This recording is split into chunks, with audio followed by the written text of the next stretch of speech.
The lectures discuss the levels of language usage in English, emphasizing the distinctions between formal and informal language. It explains how different situations require different levels of language and provides examples of each.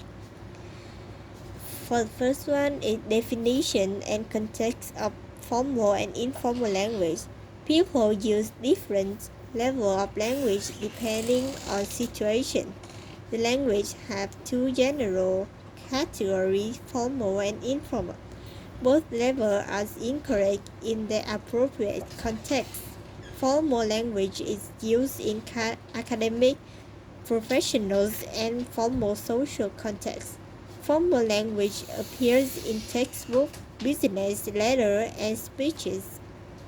Examples include letters to universities, essays, and school papers. The formal language is used in classroom lectures, graduation speeches, and conversation with strangers or professionals.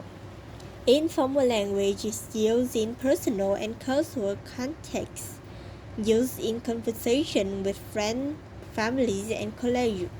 Appears in personal notes, emails, and text messages. The difference between formal and informal language is normally very clear. The formal language is more polite and uses more words to describe. For example, when I talk to my friend and family, I would use a close the door please, and this is an informal way. But with the strangers or my doctor, I would say, would you mind closing the door? And the use of could and would in formal requests to sound more polite. Some vocabulary is different between formal and informal language. For example, when talking to my friend, I would just say I'm crazy about soccer. But when I talk to some friend of my family, I would say I really like soccer.